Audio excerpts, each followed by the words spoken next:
My life is good. R.I.P was hood. I might get to it. Not out the woods, so bro, I got to do it. Be a monster. That's why my mantra. NXT Battleground was tremendous. And we're going to talk about the show tonight. Well, today. Because this is being recorded very, very late due to AEW running until like 1 o'clock in the morning. So, all right. So, WWE's NXT Battleground from the Yuengling Center in Tampa, Florida. They did about 7,700 people in the building. The current setup was about 8,200. So they were about 400 people short of a sellout, but still, they sold most of the building that they were in. They did a pretty good job, I must say. And we're going to start with the main event. We're going to start with Trick Williams becoming the TNA World Champion, which is absolutely fantastic. So, we start this match with a vignette from AJ Styles, who discussed, the history of the TNA Championship, what it means. And then they put over Joe Hendry quite a bit in this promo, saying that people not just believed in TNA, but also believed in him, and that he revived the brand and created all these viral moments. And, the Trick Williams knows all about carrying a brand. He's the franchise player of NXT. And really great package to start the show. And the crowd was absolutely molten for this match. These are two guys who are not known for their in-ring prowess. And look at how the crowd was 100% locked in for this match. 100% locked in. Joe Hendry started the match with, a leap over the top rope and actually had some control. Trick Williams actually stole at one point Joe Hendry's gimmick with the fallaway slam, the kip up turn, and add a little wink to it. A lot of people are doing Joe Hendry's stuff. He needs to be careful about that, or people are going to blow it out of proportion and it'll stop being fun. Trick Williams bust out an axe kick and a spinneroonie, and Booker T. Booker T on commentary talking about how they've been working, the two of them. They've been locking in. So that was pretty funny. But when he turned around, he actually got put in a rock bottom, which I thought was pretty funny. Joe Hendry hit his finisher, the standing ovation, which is a kind of a choke slam, kind of a spine buster. But Trick Williams put his foot on the ropes, so it was a rope break. Good spot. They didn't kick out of Joe Hendry's finisher. I think he did maybe later, though. Trick Williams hit a rock bottom on Joe Hendry off the stairs onto the desk. So he used the stairs that, of course, are near the ring post and did a rock bottom onto the announce desk.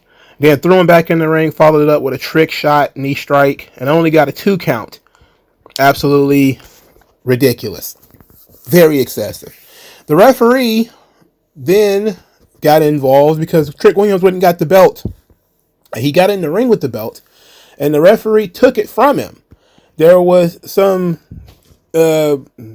tossling back and forth, and the referee dropped the belt.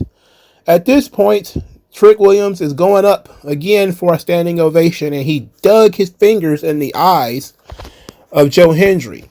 Then he perfectly set up a face buster so that Joe Hendry's face would hit the TNA World title. At that point, he followed it up with a trick shot knee strike, 1, 2, 3, and Trick Williams won the TNA World Championship.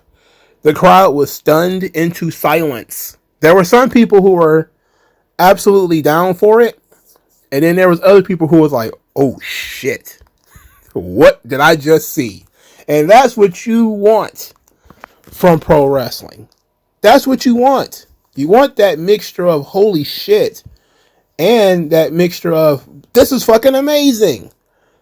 That you want people to actually feel something when the match is over.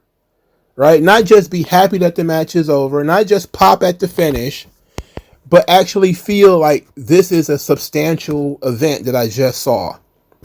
And I know you can't do this with every match, but you certainly can do this with your main events. Okay? The TNA president, Carlos Silva, before the match started, he was smiling and in the crowd. And after the match was over, Trick Williams was playing air guitar with the TNA World title, and he was sitting there flummoxed, just stupefied that Joe Hendry lost the belt. There was a lot of people on the internet that was upset, obviously. Clearly, the storyline is that Joe Hendry dropped the ball. Various wrestlers from TNA were giving Joe Hendry the finger on social media and all this stuff, and basically blaming him as being the guy who lost the title and all this. And that's sort of the story now, which is good. It's a great idea. I saw a lot of people are upset. Joe Hendry lost quite a few times on WWE TV, not just losing at WrestleMania, but I think he lost at an NXT event last year. And him being brought in to be the guy who loses the championship, and after losing to Randy Orton, like, these are pretty substantial losses. And I wonder how they're going to work it. Basically, maybe they'll say Joe Hendry's been a guy who's been out for himself all this time, hadn't really thought about the brand and, what this means, and, taking too many opportunities and taking too many risks. So I'm really interested in how they're going to look at this thing. But I can tell you, a lot of TNA fans, people who like the crossover, don't really mind that Trick Williams is the champion. They understand that Trick Williams is basically Black Joe Hendry at this point. They're about the same level of in-ring skill, and they're both highly charismatic. But people who don't like the crossover, or maybe feel like TNA is being mistreated in this relationship, are going to point right at this, just like they pointed at WrestleMania, and say, look at what TNA is going through here. Their champion got beaten 3 minutes at WrestleMania, and then he got beat by a developmental wrestler. And what does that say about the TNA brand? I'll say, well, did you complain when Kenny Omega won the title? Well, but Kenny Omega was a big star in Japan. It didn't mean anything in the long run to TNA. We have to look at how this helps TNA in the long run.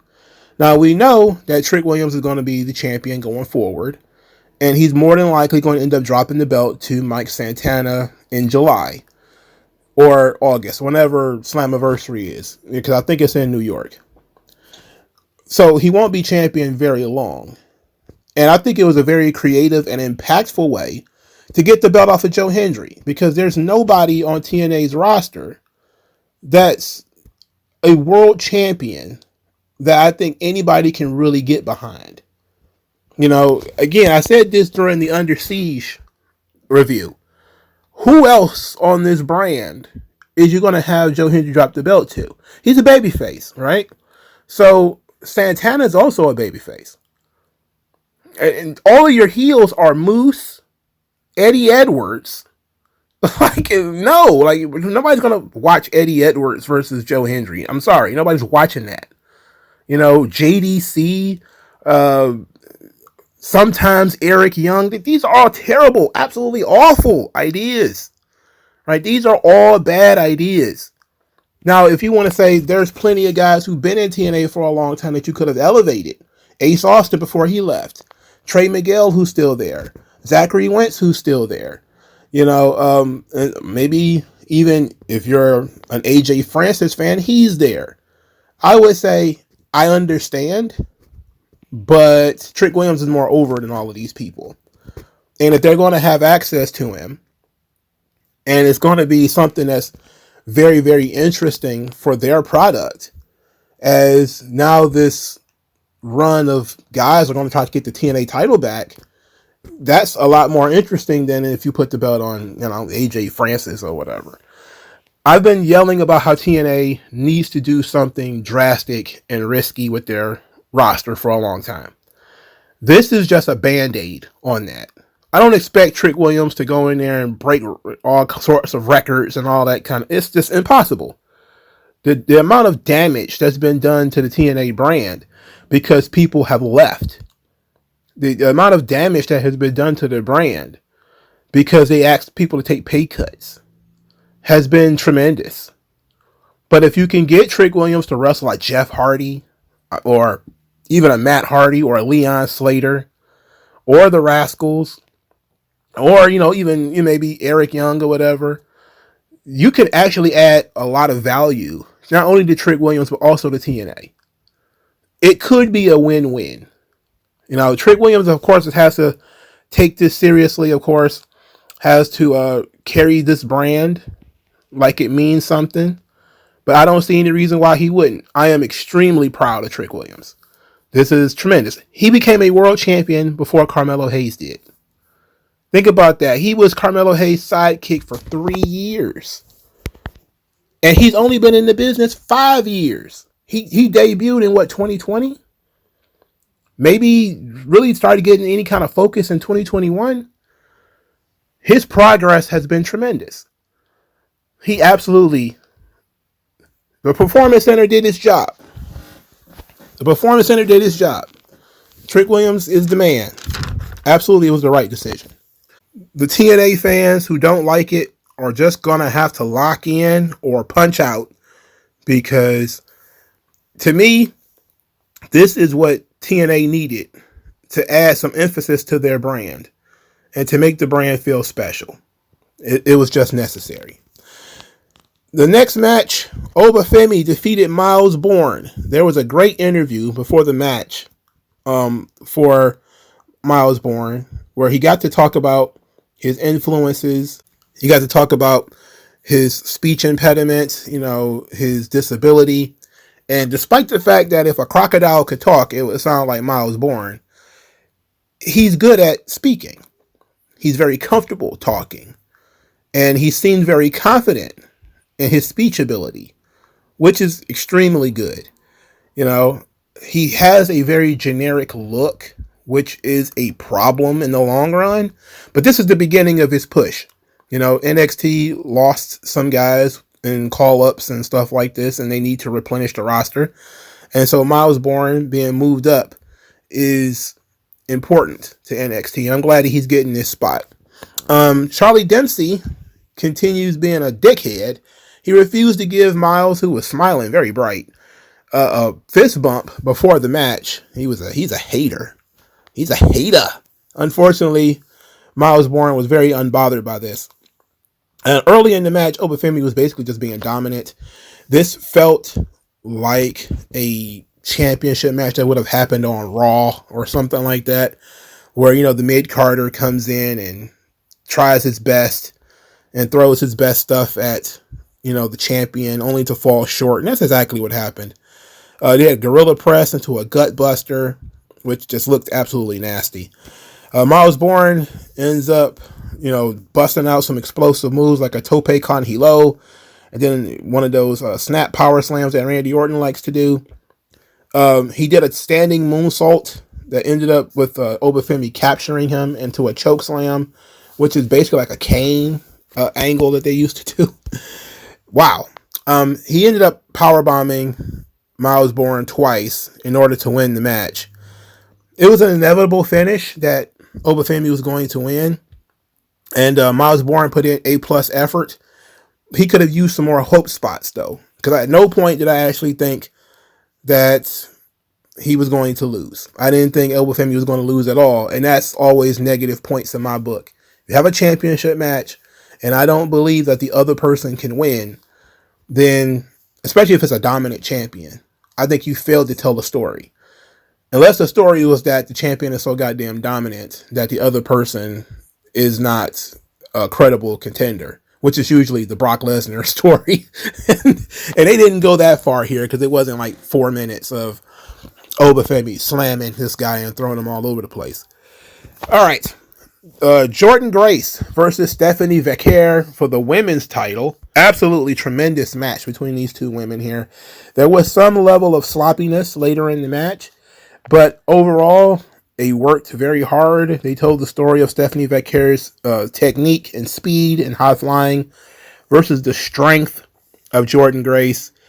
The Devil's Kiss, which is Booker T's favorite move in NXT, was countered by Jordynne Grace as she picked Stephanie Vaquer up on her shoulders and then slammed her on the desk. And Booker T took it personally. What you got against me, dog? What you got against me? And I don't know why he took it personal that that Jordan Grace didn't want Stephanie Vacquer to drive her head into the mat 100 times. But that was hilarious. Stephanie Vacquer had a captured armbar, which is, you know, basically like the tsunami, not the tsunami, the tarantula. I'm sorry. And then she hit a springboard crossbody. Then she actually did do the devil's kiss and had the entire arena doing the ah. And then they got a loud Booker T chant. Tremendous, man. It's amazing how he got that thing over, isn't it? And everybody's all like, he's gooning. He done made it one of the most over moves in the entire company. No, he's not gooning. Stephanie Vacquer threw a clothesline and Jordan Grace just walked right through it. Stephanie Vacquer ends up countering one of Jordan Grace's moves and shoving her right through the barricade, followed up by the SVB, and Jordan Grace actually kicked out. Now, it took some doing because the commentary team was arguing about this, but Stephanie Vacquer actually wins the match with the spiral tap, which is, you know, one of those flying twisty gimmicks. Amazing finish. Great match. These girls really cooked. They did a good job. What's next for Jordan Grace is my question, considering she's been challenging for this title, you know, and she hasn't won it. I think this is her, they said this is her third championship match. I'm not sure if that's the case. She needs a feud. Somebody give Jordan Grace a feud so she can have some character and some personality. And it won't just be she has great matches in the ring, but that she can actually show something. And that's what's missing here, I think. You know, she needs to have a real feud. And Stephanie Vacquer hasn't had a real feud yet either. But it's really obvious when it comes to Jordan Grace that she needs something just a little bit more to get her to the next level. Either that or she's just going to be waiting for Stephanie Vacquer to leave before she gets that title. Now for Stephanie Vacquer, what's next is AAA and the Worlds Collide. We had a backstage segment where she was arguing with Chick Tormenta and Dalise, who Chick Tormenta, I didn't recognize her because she's been unmasked for like a year or so, and I don't recognize these people without their masks on, man. Like, since it's AAA, I wouldn't expect too much out of this anyway. A lot of people are kind of like, why is it, you know, Chick Tormenta? They couldn't get anybody better. Realize some of the top heel females in AAA is La Hydra and Los Toxicos, and we've already gone over what's going on with them, okay? So, but Chick Tormenta is a pretty decent opponent. And so she was screaming at Stephanie in Spanish, and Stephanie was screaming at her in Spanish. And then JC Jane just spawned out of nowhere. I don't know where she came from. I didn't even see her in the background. She just spawned in place, just smacked the shit right out of her. Very disrespectful. I'm pretty sure every molecule in Stephanie Vacquer's body was pissed off at this point. She felt like Glass Joe from Mike Tyson Punch-Out, and then it was all separated. So we don't know what the hell's going on here. So at Worlds Collide, which is coming up in like 2 weeks, it could possibly be a fatal four-way match with these two women from AAA and JC Jane, or are they going to do the JC Jane match before this? But JC Jane just appearing out of nowhere and smacking the tar out of Stephanie Vacquer was one of the more viral moments of the night, because it literally came out of nowhere and it was very violent. Like like it was personal, a very personal slap. Jeez Louise. But that's what's next for Stephanie. I don't know what's next for her long term, but her next issue seems to be engaging in the Worlds Collide situation, which ought to be fun, you know. I would prefer if it was just her versus Chick Tormenta one-on-one, but I don't think that's going to be the case. It's probably going to be some kind of multiple woman match here. Next, we got the dissolution of the D'Angelo family, an absolutely amazing video package of the D'Angelo family with the history and the rise and the fall. It was fantastic. This angle has been going on for like 3 or 4 years, you know, with Stax and Tony D'Angelo. And the ending of this thing, because it was a pretty standard match, you know, between the two guys, with Tony D'Angelo kicking Stacks' ass pretty early until Stacks, lands a drop kick into the metal stairs. Tony D'Angelo was really good with his suplexes, and the struggling German, which I thought was pretty dope. Stacks counters a spear with a triangle choke, and Tony D'Angelo slammed him to the ground, and then started doing the ground and pound punches, and then stopped. Started feeling some pity towards Stacks. Stacks called him soft, so the match continues with Tony D'Angelo, kicking his ass more. A top rope drop kick from Stacks. And then Tony D'Angelo draped him over the ropes with the top rope drop kick, while Tony D'Angelo was draped over the ropes. Stacks was looking for a crowbar, but it was gone. It wasn't there anymore, which, of course, is also very subtle storytelling with the D'Angelo family and their love of crowbars. Stacks was getting his ass beat so badly that he ended up apologizing. Said that he was sorry, that he made some mistakes. And Tony D'Angelo made him bite the rope and then stomped him on the head. Similar to the curb stomp that you see in, like, American History X. Like, that was it could have been a very brutal spot if he'd made him bite, like, the ring apron or something like that. But it was the bottom rope, which is pretty good. Anyway. Tony D'Angelo hits the spine buster, which is his finisher. And then out of nowhere is Luca Crucifino, who we all thought was either dead or fired. He was actually on the list of people who had gotten released from NXT, believe it or not. But that was just all hearsay. He disappeared from Evolve too. Like, that was the interesting bit. Like, when the releases happened, Luca Crucifino completely disappeared from Evolve. Now, that shouldn't have even happened because the people who were released from Evolve was still on Evolve. Danny Palmer was still there, right? And she had been released. And she was still showing up on Evolve. And Gallus, who had been released, was still on Evolve because they had taped it weeks in advance. So their appearances were still happening. But Luca Crucifino vanished from Evolve. And I was thinking, and I hadn't really thought about it until he showed up here. And he showed up here absolutely bronzed. Like, he was... These guys with these spray tans, he showed up absolutely bronzed. Everybody thought this guy was either dead or fired. And here he is, live and in living color, distracted Tony D'Angelo. Stacks hits his finisher, or whatever he's using as a finishing move, and actually pins Tony D'Angelo. So he wins the match, which is absolutely necessary to continue this feud. And you can't blow off a 3-year angle in one match. You just can't do it. So there needs to be more matches. So Stacks needed to win in order to be legitimate.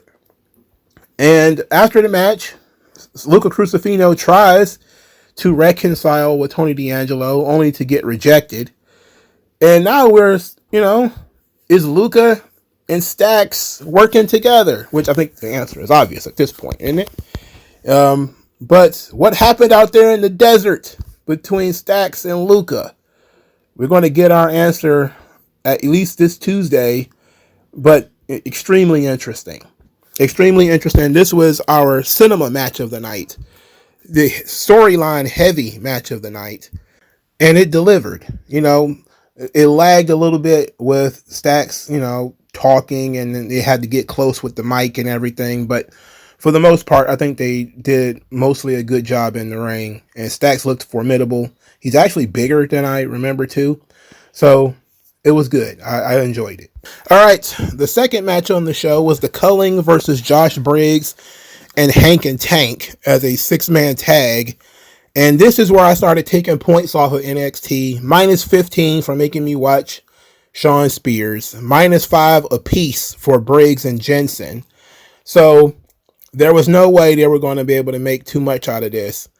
And Shawn Spears is a big old yuck for me. And the Meatballs, they're very much energetic guys, which I actually like. Hank and Tank they're warming up on me. But I got to go through this thing. There was a triple dive early in the match between Josh Briggs and Hank and Tank. Hank and Tank are very much dive guys, which I'm not, really, I'm surprised at that due to their size and their build, that they're big divers. Tank did a really stiff cannonball on this match too, and Briggs did a very interesting moonsault. Like, there was a lot of athleticism from this babyface side of this match here.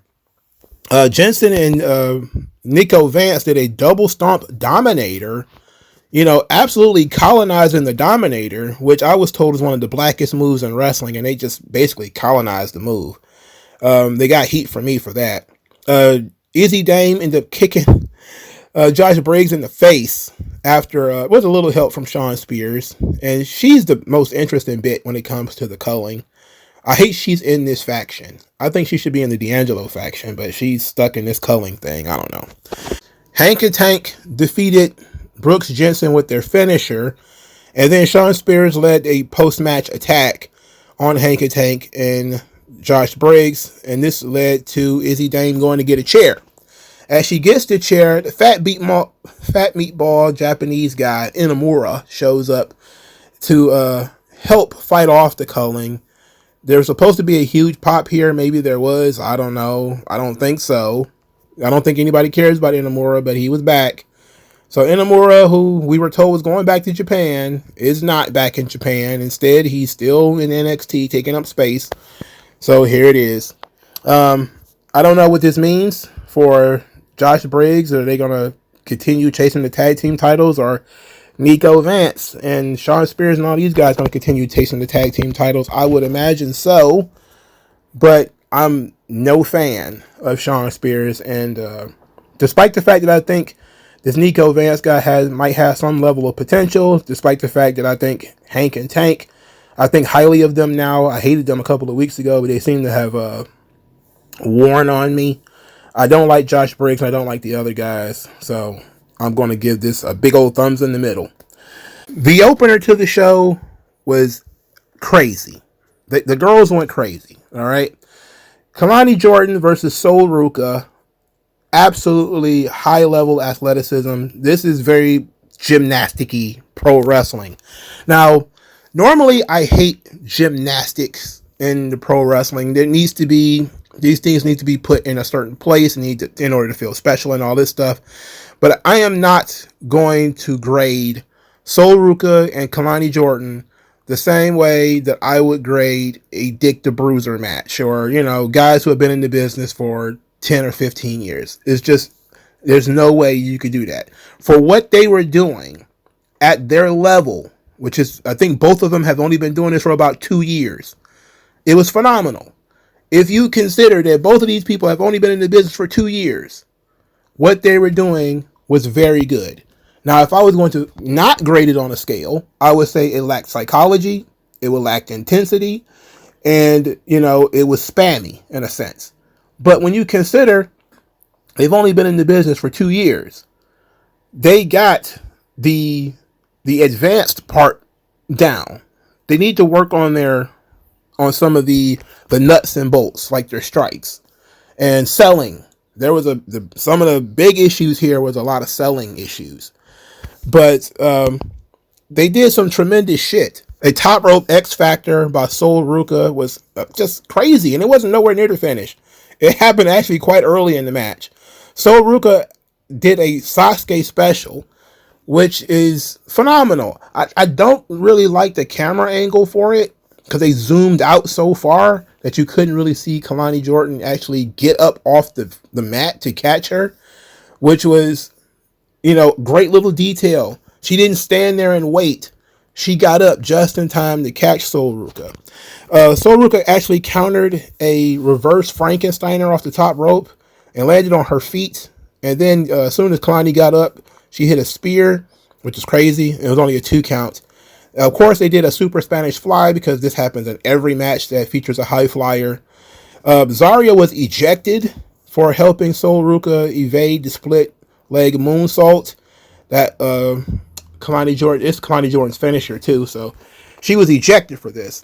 But the finish of this match was the Soul Snatcher, but it wasn't just a Soul Snatcher. It was a top rope shooting star Soul Snatcher, I guess you could say. It was insane. It was absolutely insane. It was unreal. It's the best finish in the business. From a pure finish perspective, the Soul Snatcher is the best finish in the entire fucking business. And Sol Ruka wins the match. These girls did absolutely everything they knew how to do. They still did some very interesting counters and showing some great choreography early. Very much in the school of Rob Van Dam and Jerry Lynn. But it got very WCW cruiserweight division in the middle, which is good. That's what you should be shooting for. Except those guys had so much more experience that they could, bring the intensity and the selling and the psychology and stuff into it, while these girls just don't have that experience yet. But they did a whole lot of shit. It looked good, and nobody got hurt. So it was tremendous. It was one of the better opening matches I've ever seen. Tremendous work from these two girls. So NXT from top to bottom was extremely well booked. Very good in the ring, with the exception of those bums that was in the second match. But the only thing that I kind of had a problem with was the Ethan Page, Ricky Starks crap, what they brought into the show. Not because there's something wrong with Ricky Starks and Ethan Page, but because I didn't feel like it added anything to this show. Yes, it's supposed to sell NXT for Tuesday, but I don't think it added anything to this show. Ava announced that the North American title will be defended at Worlds Collide, which is fine, but they didn't tell us who the opponent is going to be. And that's what I thought Ricky Starks was going to come out there and talk about. But instead, he just came out there to fight with Ethan Page.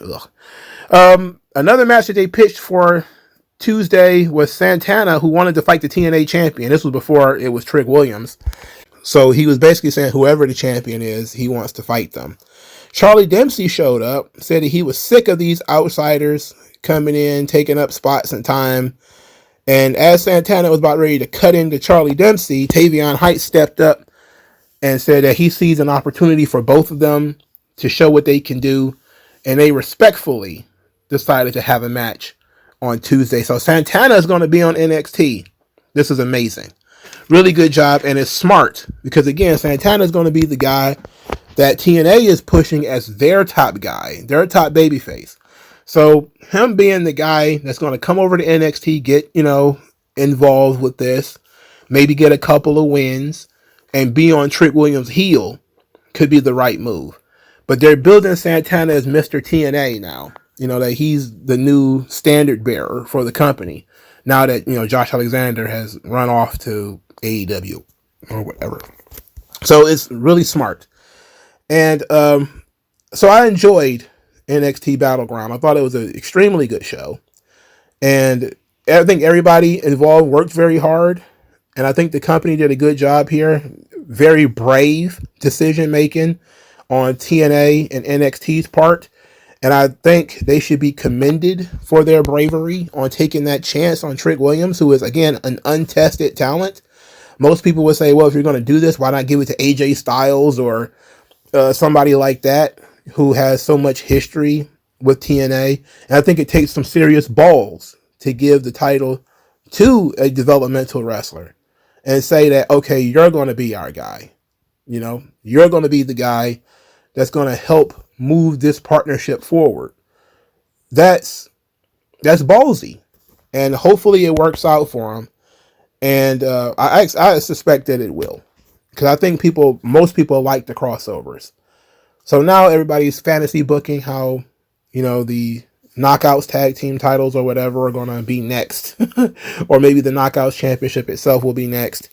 But let's take this thing one step at a time. I wonder if they're going to do a TNA championship match at Worlds Collide. They have not mentioned that. But I think it's very possible at this point. I don't see why they wouldn't. I'm sure that there's somebody on the TNA roster who's going to challenge Trick Williams and, quite possibly put the TNA title on a WWE pay-per-view again. Well, WWE event, because it's not a pay-per-view. It's going to be on YouTube. At least that's what they were told. That's what I was told anyway. So let me know what you guys think of NXT Battleground. I give it a huge thumbs up with the exception of Sean Spears. I'll talk to you guys later, man. Peace and love.